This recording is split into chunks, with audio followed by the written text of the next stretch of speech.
Hello दोस्तों, हमारे channel में आप लोगों का स्वागत है। आज हम लोग देखेंगे अयोध्या सिंह उपाध्याय हरिऔध का जीवन परिचय, जो कि बहुत ही इम्पोर्टेंट जीवन परिचय है, जो कि हर साल बोर्ड एग्जाम में पूछा जाता है।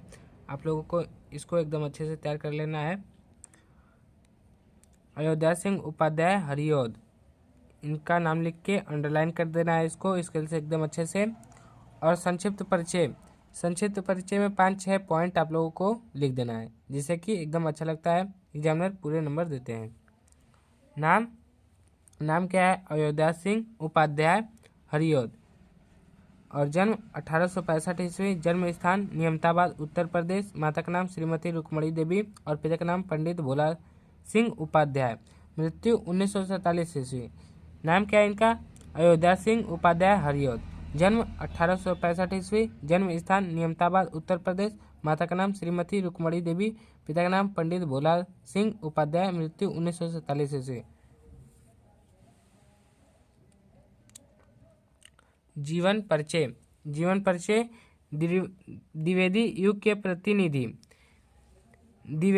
प्रतिनिधि कवि और लेखक अयोध्या सिंह उपाध्याय हरिऔध का जन्म 1865 ईस्वी में उत्तर प्रदेश के आजमगढ़ जिले में नियमताबाद नामक स्थान पर हुआ था। कहाँ पे? द्विवेदी युग के प्रतिनिधि कवि भी थे और लेखक भी थे। अयोध्या सिंह उपाध्याय हरिऔध का जन्म 1865 ईस्वी में उत्तर प्रदेश के आजमगढ़ जिले में निजामाबाद था, वहाँ पे निजामाबाद नामक स्थान पर हुआ था। उनके पिता का नाम पंडित भोला सिंह उपाध्याय था। माता का नाम रुक्मणी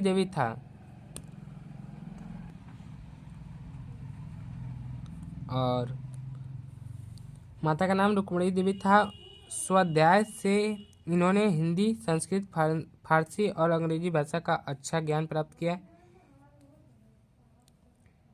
इन्होंने स्वाध्याय यानी कि स्वयं से पढ़कर इन्होंने हिंदी, संस्कृत, फारसी और अंग्रेजी भाषा का अच्छा ज्ञान प्राप्त किया। वकालत की शिक्षा पूर्ण करके इन्होंने लगभग 20 वर्ष तक कानूनगो के पद पर कार्य किए। इन्होंने वकालत का पढ़ाई किया और पढ़ाई करने के बाद इन्होंने उस पे 20 साल तक काम किए। और किंतु इनके जीवन का ध्येय अध्यापन था, पर इनका जो मन पढ़ाने का था। इन्होंने पढ़ाना शुरू किया, इसलिए इन्होंने काशी हिंदू विश्वविद्यालय में अवैतनिक मतलब बिना वेतन लिए हुए रूप से अध्यापन कार्य किया। यहाँ से अवकाश ग्रहण करने के पश्चात ये आजमगढ़ में रहकर रचना कर्म से जुड़े रहे। इन्होंने काशी हिंदू विश्वविद्यालय में अवैतनिक रूप से अध्यापन का कार्य किया। यहाँ से अवकाश ग्रहण करने के पश्चात यानी यहाँ से छुट्टी प्राप्त करने के बाद ये आजमगढ़ में रहकर रचना कर्म से जुड़े रहे, यानी कि रचना करते रहे। इनकी रचना प्रिय प्रवास पर इन्हें हिंदी के सर्वोत्तम पुरस्कार मंगला प्रसाद पारितोषिक से सम्मानित किया गया। इन्हें क्या किया गया? इन्हें हिंदी के सर्वोत्तम पुरस्कार मंगला प्रसाद पारितोषिक से सम्मानित किया गया। 1947 ईस्वी में इनका निधन हो गया, यानी कि जब भारत देश आज़ाद हो रहा था तब इनकी मृत्यु हो गई। रचनाएं, इनकी प्रमुख रचनाएं निम्नलिखित हैं। कौन कौन सी? पहला प्रघुमन विजय, दूसरा रुक्मणी परिणय, तीसरा प्रेम कांता और चौथा है ठेंड हिंदी का ठाठ और पांचवा है अधखिला फूल, यानी कि अधखिला फूल। कौन कौन से हैं?